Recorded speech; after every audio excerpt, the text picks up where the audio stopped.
This voice is not the voice of Dan Proft. It's John Anthony, host of Black and White Radio, heard every Saturdays from 4 to 7 p.m. right here on these airways. What's great is I just finished my 7th year of radio on Black and White. Yay! I'm really happy about that. But as I told you guys, I wrote a book. This is my second book that I've completed, called The Counterfeit Republic, and I was looking for stories to put into the book, and I found this story of retired Brigadier General Christopher Mookie Walker. I got to figure out how. I got to ask him, how did that Mookie name come up?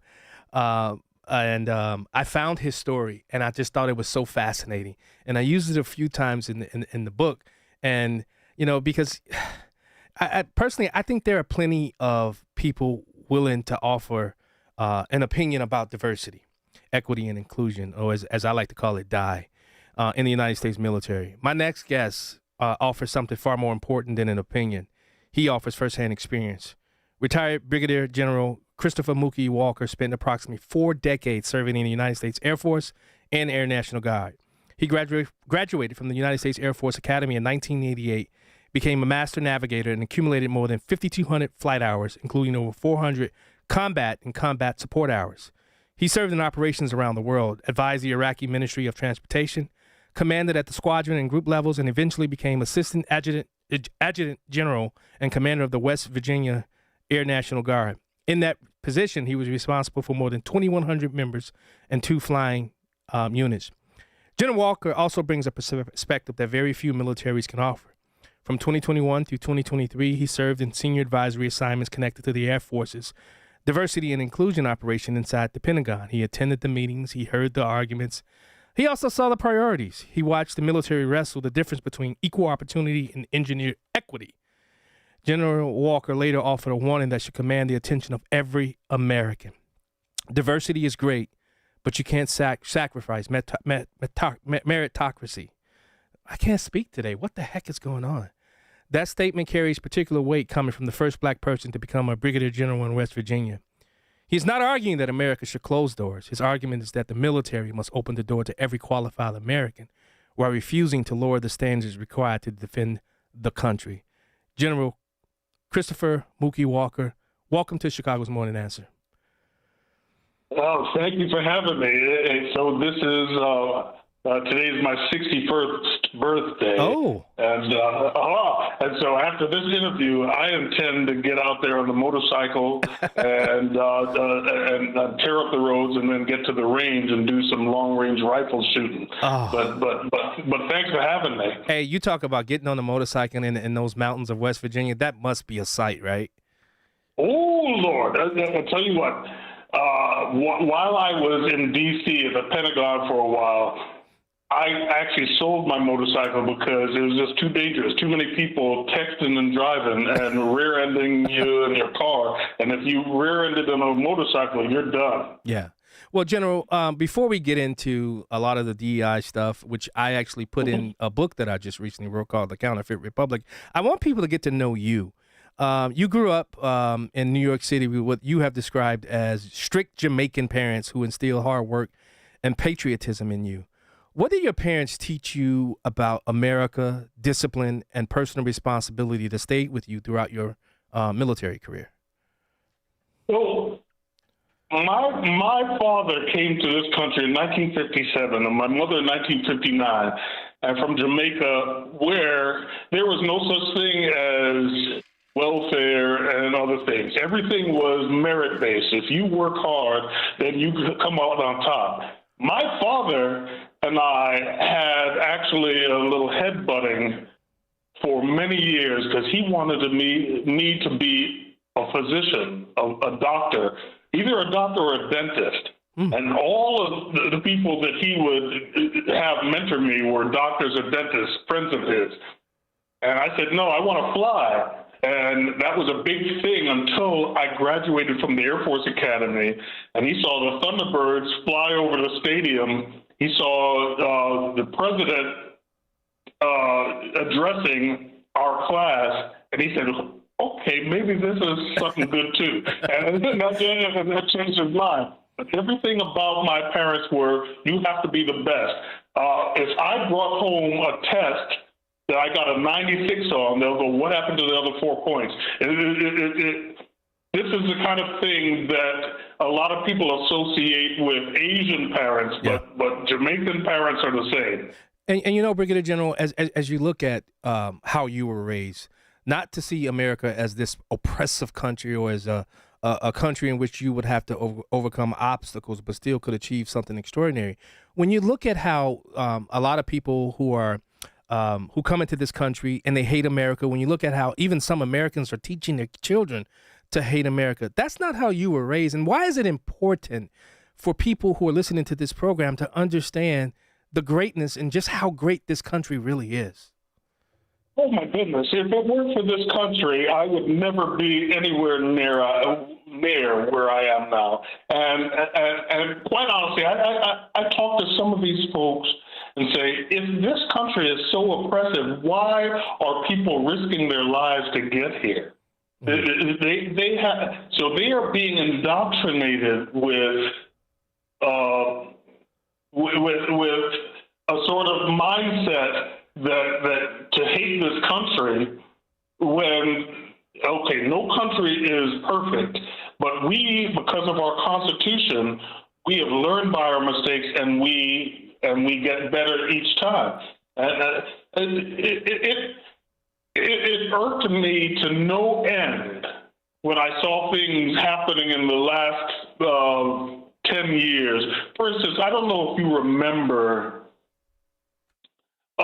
this clip, this video that went around for a while of this woman looked like the Michelin Man in spandex with a lot of wild hair. Her name was Ashley Shackelford. I think she goes by Hunter Shackelford now. Okay. But she was talking to this mostly white progressive audience.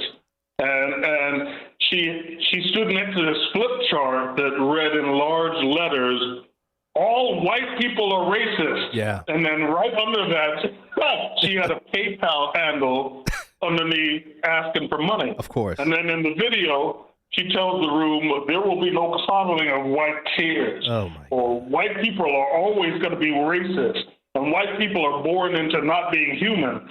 And they're taught to be demons. And I said, what the hell? And, sorry if that's... No, you're good. Go ahead. All right. And me, as I came up as an operational person within the Air Force, on air crew in combat, I have white people who I would call my brothers and sisters who would die for me and I would die for them. And that insulted me. That to me was her spitting in my face. Yeah. And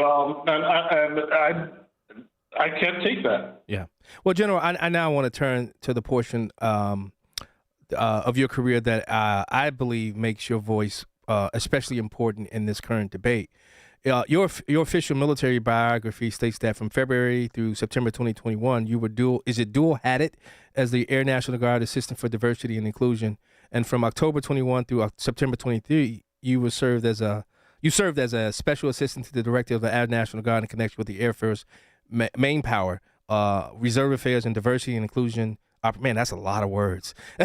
How were you selected for that assignment? Did you request it? Were you recruited for it? Or were you told that this was where the Air Force needed you? Okay, so here's the inside baseball on that.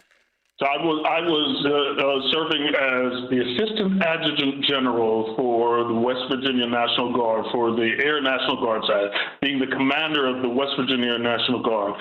But then, at that time, in 2021, there were still some Trump appointees in control there at the top in the Department of the Air Force, whom I'd worked for before as dual-hatted as the assistant to the Assistant Secretary of the Air Force Manpower and Reserve Affairs.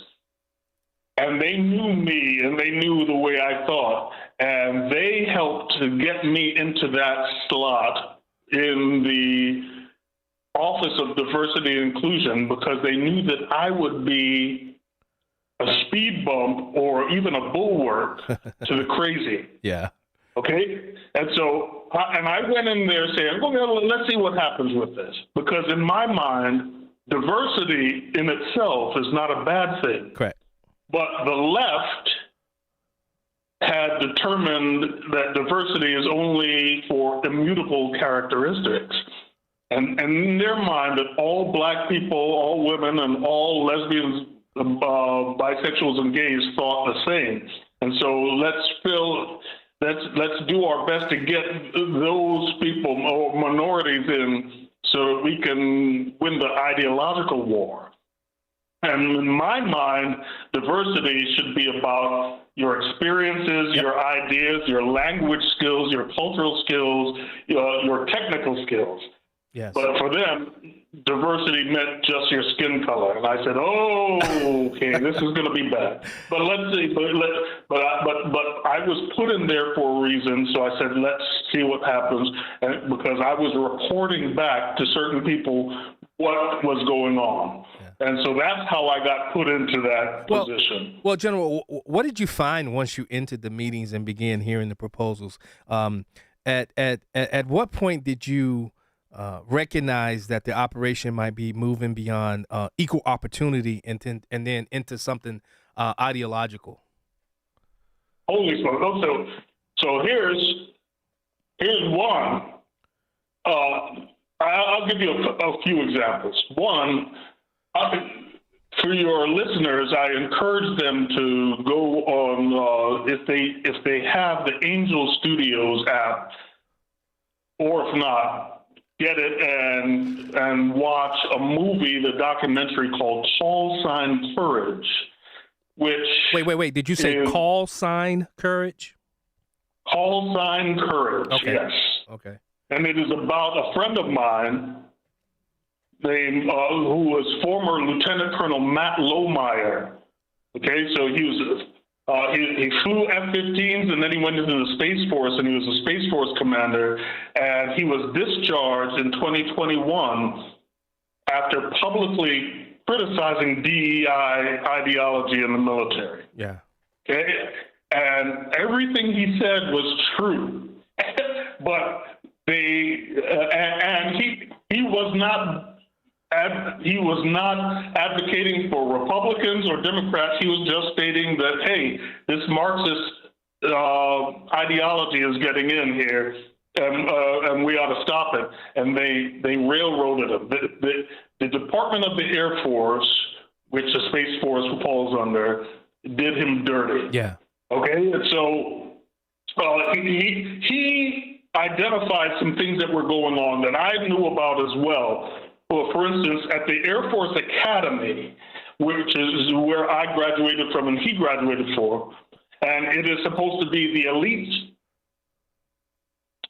commissioning source in the Air Force. It costs about $650,000 to $670,000 to educate each cadet and bring them to a second lieutenant, which is about 4 to 5 times the cost of ROTC and 9 times the cost of officer training school. Okay? Yeah. So they had these, at that time, the Air Force Academy had these cadets who were DEI cadets who wore these, what we call them the purple robes, but they had these purple robes on their uniforms. And they reported through a separate chain of command, not to the commandant, but to the head of DEI at the Air Force Academy on diversity issues. And so this was an ideological enforcement layer inserted alongside our operational chain of command. It's sort of, I don't know if you read any Tom Clancy books. Yes, played his video games too. Yeah, but these are what we call the political commissars. Okay, matter of fact, they are, so they resembled the Soviet political commissars and similar systems in the Chinese Communist Party. Yeah.